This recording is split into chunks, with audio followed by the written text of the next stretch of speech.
bulldozer's engine growled like something hungry. It sat at the edge of the ravine, yellow paint streaked with mud and rust, its metal treads grinding against the wet earth. The morning had brought rain to Hollow Creek Valley, a cold, relentless downpour that had turned the pastures into swamps and the roads into rivers of brown water. Now, at 3 in the afternoon, the sky hung low and gray, pressing down on the land like a hand trying to smother it. The crowd had gathered at the fence line, 30, maybe 40 people. Farmers in overalls with their hands shoved deep in their pockets, women clutching shawls against the wind, children who had been told to stay back but crept forward anyway, their eyes wide with a mixture of fear and fascination. They stood in silence, watching the scene unfold at the bottom of the ravine, and not one of them spoke, because speaking meant drawing the attention of Harold Gentry, and nobody in Hollow Creek Valley wanted that. Gentry stood at the edge of the pit, his boots planted firmly in the mud, his arms crossed over his chest. He was a big man, not tall but wide, with the kind of bulk that comes from decades of comfort and authority. His face was red from the cold and from something else, something that burned behind his small, pig-like eyes. Rage. Pure, unfiltered rage. "Push it in," he said. His voice carried across the ravine, flat and hard. The bulldozer operator, a young man named Pete, who had worked for Gentry for 3 years, hesitated. His hand hovered over the controls. His face had gone pale. "Mr. Gentry, sir, I don't know if—" I said, "Push it in." The words came out like bullets. Pete flinched. His hand moved to the lever. At the bottom of the ravine, 20 feet below, the horse screamed. It was a sound that cut through the rain, through the silence of the crowd, through the rumble of the bulldozer's engine. A sound that was equal parts fury and terror. The horse thrashed in the mud, its massive body struggling, against the mire that sucked at its legs. It was a red roan stallion, 17 hands high, with a coat the color of autumn leaves and a mane that had once been groomed to perfection. Now that mane was matted with mud and blood. The horse's eyes rolled, showing white, and foam dripped from its mouth as it fought to free itself from the pit it had been driven into. Vulcan. Gentry thought he was burying a problem, but he was about to wake up a nightmare, but real quick, before Pete pulls that lever. If you hate bullies and love stories where the underdog fights back, make sure to subscribe and hit that bell icon so you don't miss the rest of the story. Now, let's see if the dirt started falling.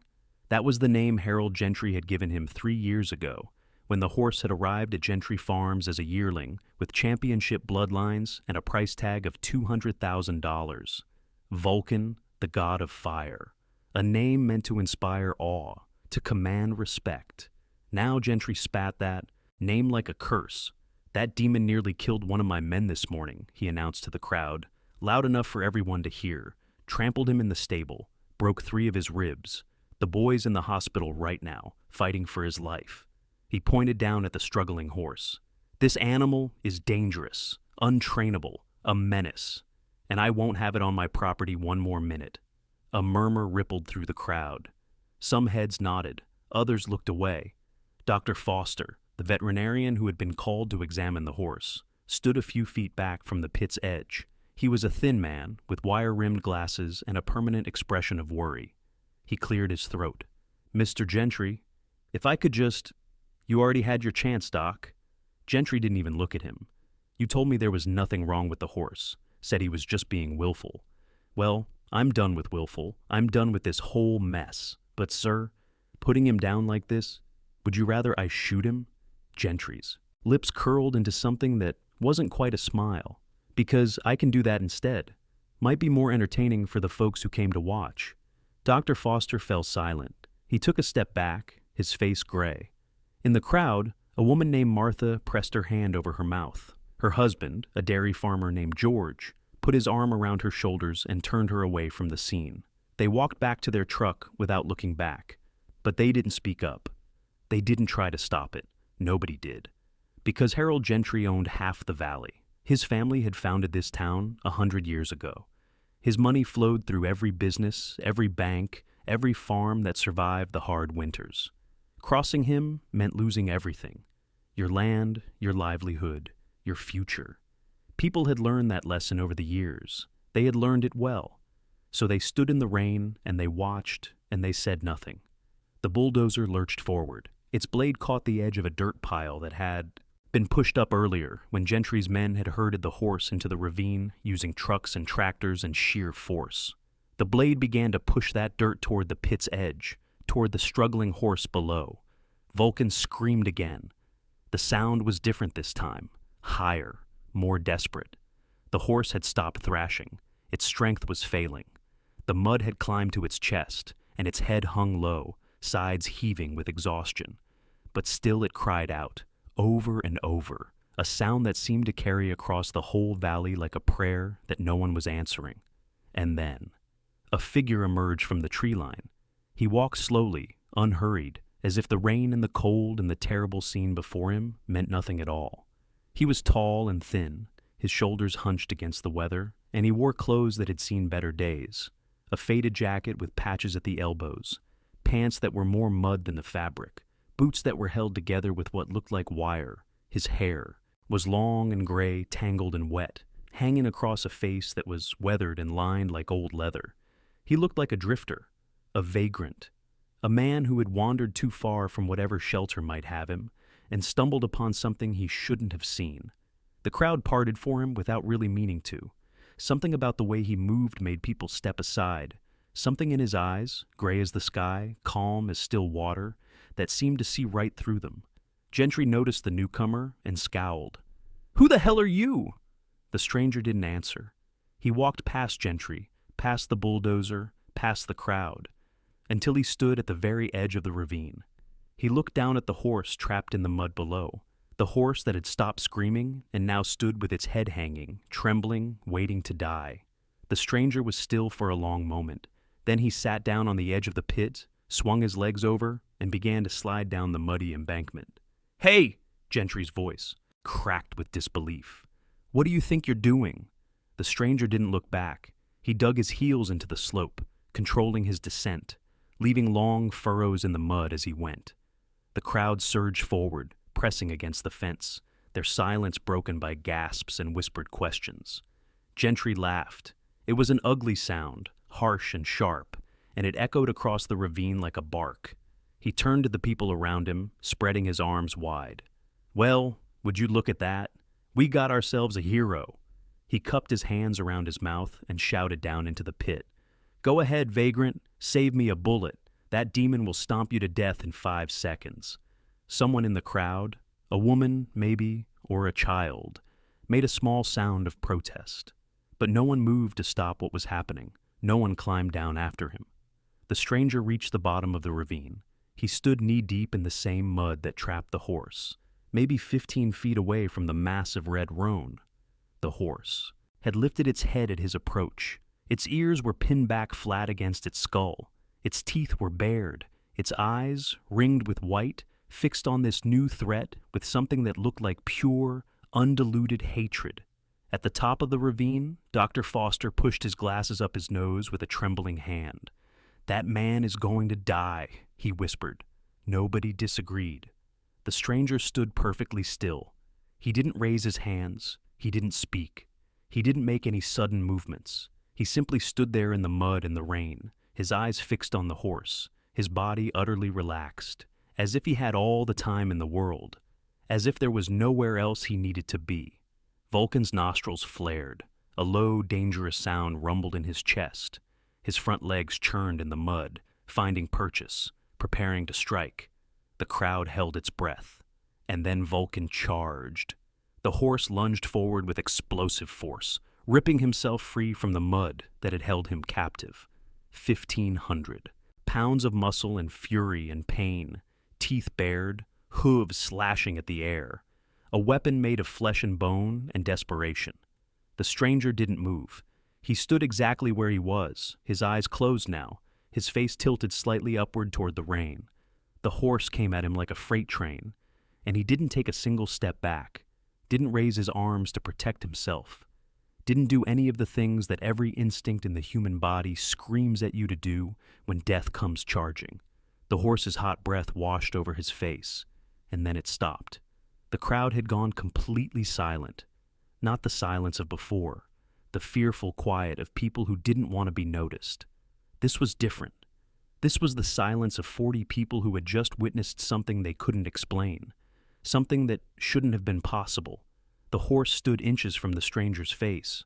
Vulcan's teeth were still bared, his nostrils still flared with each heaving breath. But he wasn't attacking. He had stopped mid-charge, as if he had run into an invisible wall, and now he stood there trembling, his whole body shaking like a leaf in a storm.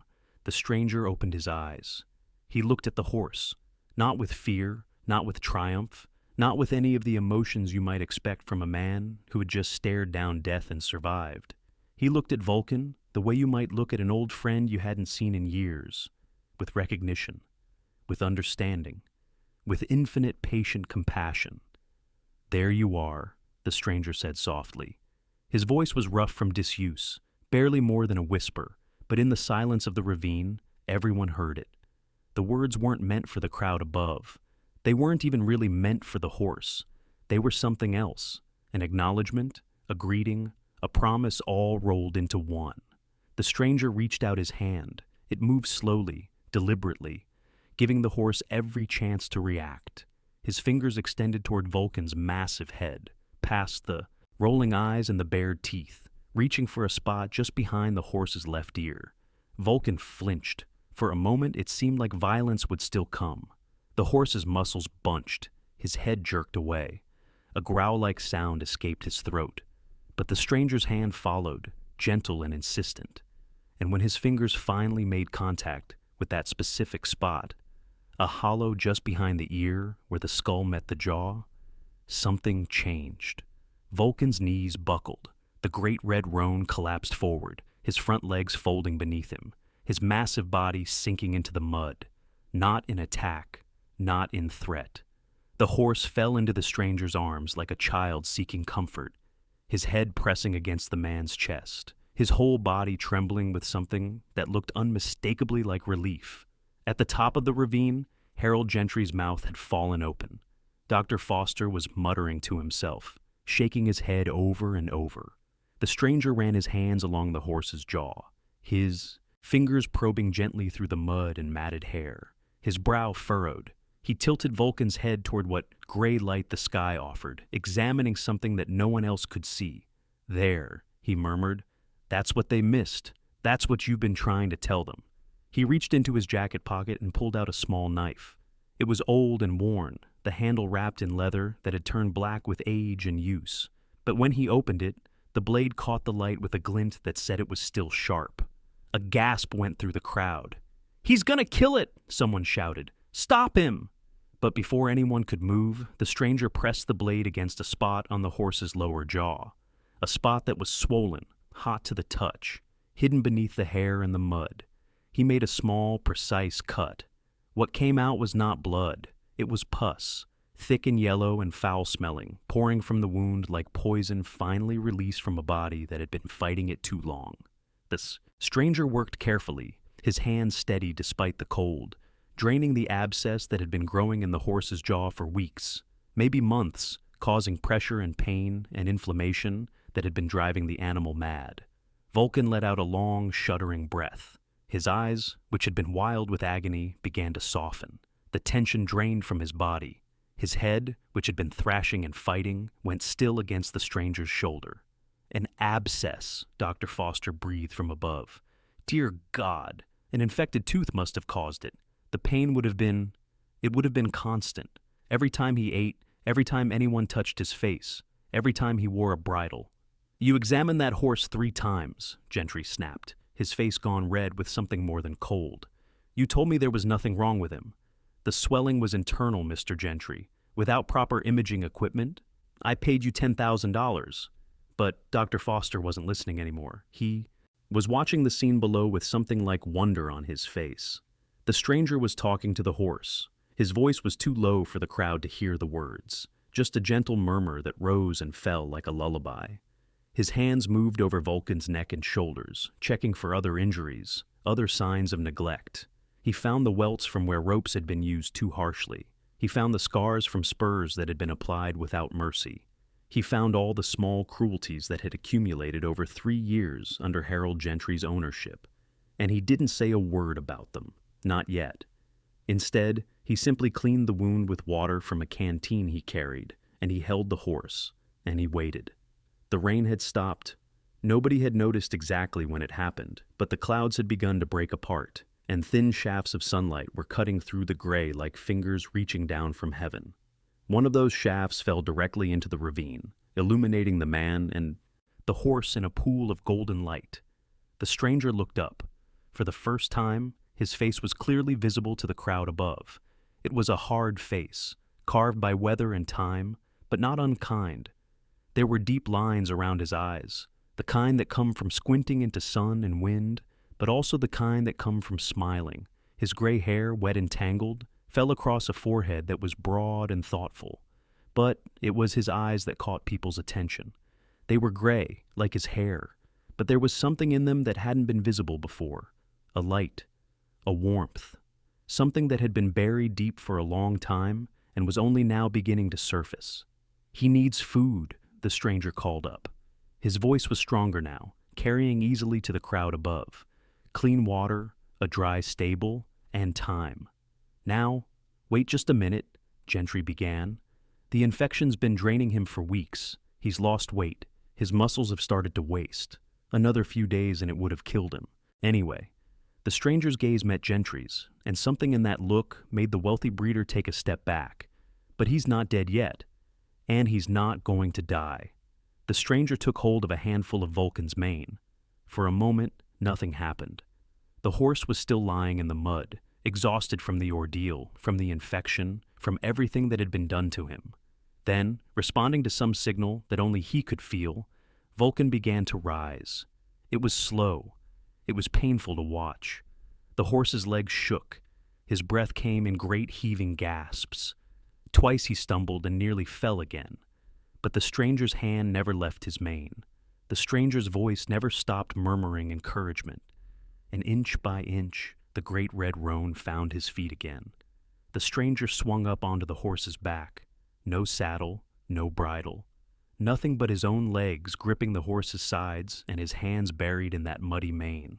Vulcan swayed, but didn't fall. He turned his head to look at the man on his back, and something passed between them. Some communication that went beyond words, beyond training, beyond anything that the crowd watching could understand. Then they started up the bank. The slope was steep. The mud was slick with rain. Any normal horse would have struggled to make the climb, even at full strength, let alone one that had been trapped and fighting for hours, weakened by weeks of infection. But Vulcan climbed. His hooves found purchase where there seemed to be none. His muscles, wasted as they were, found reserves of strength that shouldn't have existed. The stranger guided him with nothing but the pressure of his legs and the sound of his voice, finding the safest path up the treacherous slope. They reached the top. The crowd fell back. Even Gentry stumbled away, his face pale, his eyes wide. The stranger sat atop the horse like a king returning from exile, mud-covered and ragged, but somehow regal nonetheless. Vulcan stood at the edge of the ravine that had nearly been his grave. He lifted his head toward the broken clouds, toward the shafts of sunlight that were multiplying as the storm retreated. His nostrils flared, drinking in the clean air. His ears, which had been pinned back in rage and pain for so long, pricked forward. And then he breathed, not a scream, not a cry of anger or fear, just a long, deep breath, as if he was filling his lungs for the first time in months, as if he was remembering what it felt like to be alive. A child in the crowd started to clap. The sound was small and lonely in the silence. But then someone else joined in, and someone else. And before anyone quite knew how it happened, 40 people were applauding, some of them with tears streaming down their faces, clapping for a horse that had been sentenced to death, and a stranger who had walked out of nowhere to save him. Harold Gentry's voice cut through the applause like a knife. "That's my horse." The crowd went quiet again. Gentry stepped forward, his confidence, returning now that the immediate danger was past. His jaw was set. His small eyes glittered with calculation. "That animal belongs to me," he said. "I don't know who you are, stranger, and I don't much care. You might have played your little trick down there in the mud, but the fact remains, that horse is my property. I paid $200,000 for him, and I'll be damned if some vagrant is going to ride off with my investment. He reached for Vulcan's mane. The horse's head snapped around. Vulcan didn't strike. He didn't attack. He simply looked at Harold Gentry with those dark, intelligent eyes, and something in that gaze made the wealthy breeder freeze. Made him remember, perhaps, all the times he had ordered the horse to be beaten into submission, all the times he had blamed the animal for problems that were never its fault, all the pain he had caused and never once thought to ask forgiveness for. Gentry's hand dropped. "I'll call the sheriff," he said, his voice shaking. "Slightly? I'll have you arrested for theft. Horse theft is still a felony in this state. You'll go to prison for this." The stranger didn't respond, because at that moment, a new sound cut through the afternoon air, the purr of a powerful engine coming up the farm road. Everyone turned to look. A black limousine was approaching. It was the kind of car you didn't see in Hollow Creek Valley, long and sleek and expensive, its black paint gleaming even under the gray sky, its windows tinted dark enough to hide whoever rode inside. It moved up the muddy road with the careful precision of something that didn't belong but had come anyway because it had business that couldn't wait. The crowd parted for the second time that day. The limousine rolled to a stop beside the ravine, and for a moment, nothing happened. The engine idled. The tinted windows reflected the faces of the watchers like dark mirrors. Harold Gentry straightened his coat and tried to look like a man who hadn't just threatened to bury a horse alive. The driver's door opened. A man in a black suit stepped out, walked around the car, and opened the rear passenger door. He stood there, waiting, as someone inside prepared to emerge. The woman who stepped out was tall and silver-haired, with the kind of bearing that came from decades of moving in circles where power and money were taken for granted. She wore a charcoal coat that probably cost more than most people's cars, and her eyes, sharp and green, missing nothing, swept across the scene before her with a single, comprehensive glance. She saw the bulldozer, still rumbling at the edge of the pit. She saw the crowd, their faces a mixture of curiosity and unease. She saw Harold Gentry, puffing himself up like a toad trying to look impressive. And she saw the stranger on the horse. Her whole body went still. For 5 heartbeats, maybe 10, the woman didn't move. She simply stared at the mud-covered man sitting astride the red roan stallion, her face cycling through emotions too quickly to name, shock, recognition, something that looked almost like grief. Then she was moving, not walking, running. This elegant, expensive woman in her charcoal coat and her perfect silver hair, running through the mud like a girl, shoving past Harold Gentry without a second glance, her arms reaching out toward the stranger on the horse. "Julian," she said. Her voice broke on the name. The stranger, Julian, slid down from Vulcan's back. His boots squelched in the mud as he landed. He stood there, looking at the woman as she ran toward him, and something shifted in his face. Something that had been locked away for a very long time began to unlock. She reached him. She threw her arms around him. And the stranger, this man who had walked out of the trees like a ghost, who had faced down a raging horse without flinching, who had climbed out of a muddy pit with calm that bordered on supernatural, the stranger's shoulders began to shake. The crowd watched in stunned silence as the elegant woman held the ragged man, her hand pressed against the back of his head, her voice murmuring words too low for anyone else to hear. Water dripped from both of them, rain from the trees, mud from the pit, and perhaps something else, something neither of them would have admitted to. Harold Gentry cleared his throat. "I don't know what's going on here," he said, his voice too loud, trying to reclaim control of a situation that had spiraled beyond his understanding. "But I demand to know who you are and what authority you have to." The woman released Julian and turned to face Gentry. "My name is Margaret Cole," she said. The name hit the crowd like a thunderclap. Even Gentry took a step back, his face suddenly pale. Margaret Cole, chairwoman of the National Equestrian Olympic Team, the woman whose signature could make or break careers in the horse world, the woman whose opinion determined which breeders received the contracts and which ones faded into obscurity, the woman who could destroy Harold Gentry with a single phone call. "Mrs. Cole," Gentry stammered, "I had no idea you were coming. If I'd known, I would have what?" Her voice could have frozen the mud beneath their feet. Would have postponed burying this horse alive until I wasn't here to witness it. The animal is dangerous. He attacked one of my men. The animal was in agony. Margaret Cole's eyes blazed, an abscess in his jaw, weeks of infection, constant unbearable pain. And instead of finding the cause, instead of treating the source, you decided the solution was to throw him in a ditch and cover him with dirt. The vets said, the vets missed it because you didn't give them the time or resources to look properly. Because when a horse's behavior becomes inconvenient, Harold, you've never bothered to ask why. You've always just reached for the whip. Gentry's face had gone from pale to red, his hands clenched at his sides. Now see here, I've seen plenty. Margaret Cole turned her back on him, dismissing him like a servant who had disappointed her for the last time. She looked at Julian, her expression softening. 10 years, she said quietly. 10 years, Julian. I've been looking for you. The stranger's voice was rough. I wasn't hiding. No. You were disappearing, which is worse in its own way. She reached out and touched his face, wiping away a streak of mud. When Caroline died, you just stopped, left the circuit, sold the farm, vanished. Your friends thought you died too. I thought... She couldn't finish the sentence. Julian's eyes closed. When he spoke, his voice carried a weight that 10 years of solitude had only partly lifted. I couldn't do it anymore, not without her. Every horse I looked at, every barn I walked into, she was there, and she wasn't there, and I couldn't. He shook his head. So I walked away, started moving.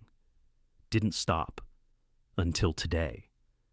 Julian looked at Vulcan, who had moved closer during their conversation, his head hanging near Julian's shoulder, as if he was afraid the stranger might disappear again.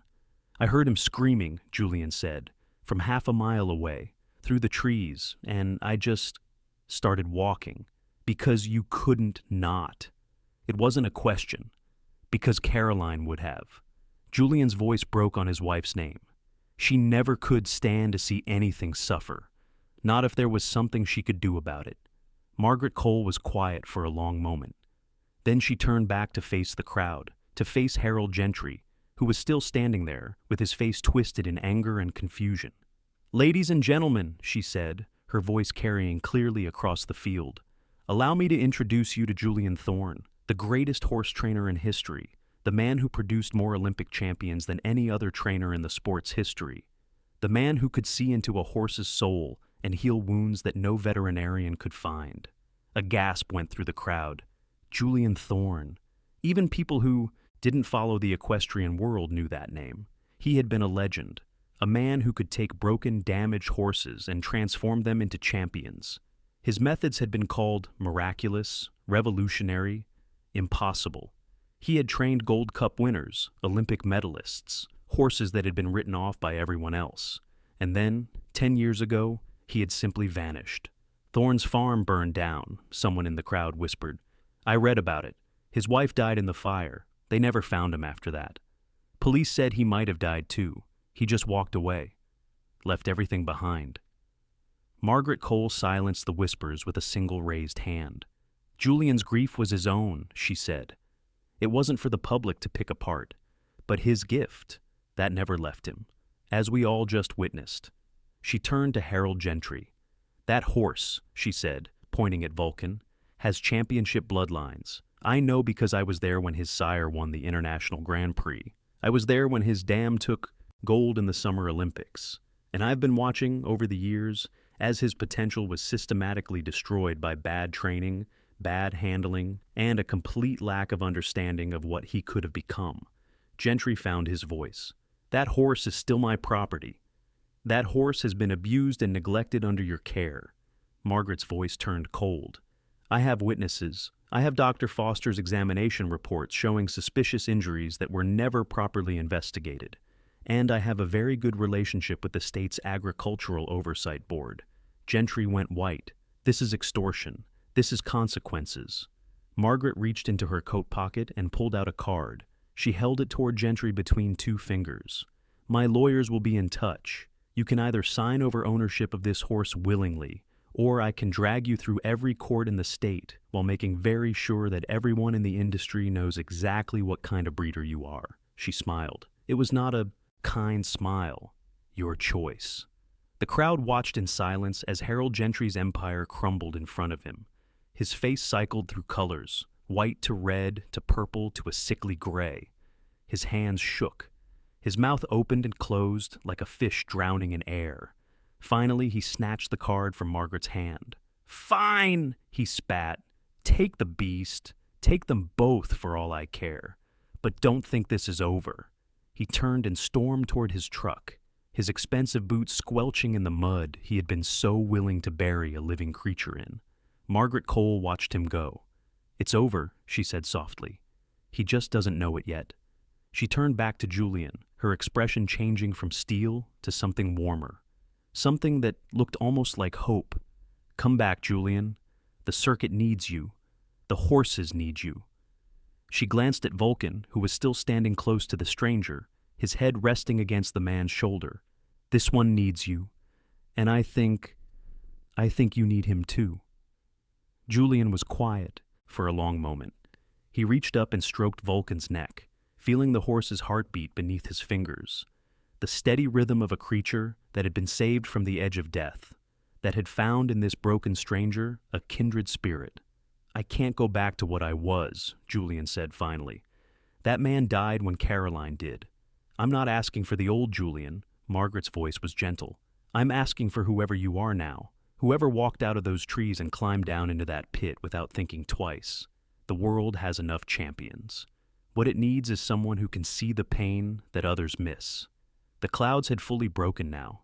Sunlight flooded the field, turning the puddles into mirrors, making the wet grass gleam like emeralds. In the distance, someone's dog barked. A child laughed. Life, stubborn and persistent, carried on. Julian looked at Vulcan. The horse looked back at him. And something passed between them in that moment. A promise, an understanding, a bond forged. In mud and blood and shared suffering. Two broken creatures who had found each other at the edge of a grave and chosen, together, to climb back into the light. "The Grand Cup trials," Julian said slowly. "They're in 6 months?" Margaret's eyes lit up. 5 months and 3 weeks. Enough time to rehabilitate him if he responds to treatment. He'll respond. Julian's hand tightened in Vulcan's mane. He's been waiting his whole life for someone to listen. Now he's got someone who will. He swung up onto the horse's back. Vulcan didn't flinch, didn't shy. The great red roan simply stood there, steady as a mountain, waiting for his rider to guide him. "We'll need a place to train," Julian said. "Somewhere quiet. Away from the circuit. I have a farm in Vermont. It's been sitting empty for years, waiting for you." Julian smiled. It was a small smile, barely more than a twitch of the lips. But it was the first smile he had allowed himself in a decade, and it transformed his weathered face into something almost young. "Then I guess we're going to Vermont." He touched his heels to Vulcan's sides. The horse moved forward. The crowd parted one final time as Julian Thorne rode through them, this stranger who had turned out to be a legend, this vagrant who had climbed down into a grave and emerged carrying hope on his shoulders. People reached out to touch the horse as he passed. Just a brush of fingers against his muddy coat, as if they wanted to be part of the miracle they had witnessed. At the edge of the crowd, a little girl tugged on her mother's sleeve. "Mommy, who was that man?" Her mother looked at the retreating figure, at the horse that walked with its head held high, despite everything that had been done to it. "That," she said softly, "was someone who remembered that broken things can still be beautiful." Julian didn't look back. He rode toward the tree line, toward the path that would eventually lead to Vermont and a new beginning. The sunlight wrapped around him, and the horse like a blessing, and the people of Hollow Creek Valley watched until he disappeared into the golden light. 6 months later, Vulcan won the Grand Cup. He didn't just win, he dominated. The same horse that had been sentenced to death in a muddy ditch ran like fire-made flesh, responding to Julian's every thought before it became movement. The crowd in the stadium leaped to their feet as they crossed the finish line, and the sound of their cheering echoed across the countryside. But Julian wasn't thinking about the trophy. He was thinking about a rainy afternoon and a horse screaming in a pit. He was thinking about all the times he had wanted to give up, to let the darkness take him, and hadn't. He was thinking about Caroline, and how proud she would have been. He leaned forward and pressed his forehead against Vulcan's neck. "We made it," he whispered. "We made it, boy." Vulcan tossed his head, his mane flying, his eyes bright with something that looked like joy. The red roan. Stallion who had been thrown away like garbage, who had been labeled a demon, who had been left to die. That horse carried his rider through the stadium gates and out into the sunlight. And somewhere, in the crowd, Margaret Cole wiped a tear from her eye and smiled, because she knew what everyone else was only beginning to understand. There are no bad horses. There are no broken creatures beyond saving. There is only pain that hasn't been seen, wounds that haven't been healed, and love that hasn't yet found its way home. Julian Thorne had walked out of the wilderness to remind them all of that truth. And Vulcan, the horse who should have died, had risen from the mud to prove it.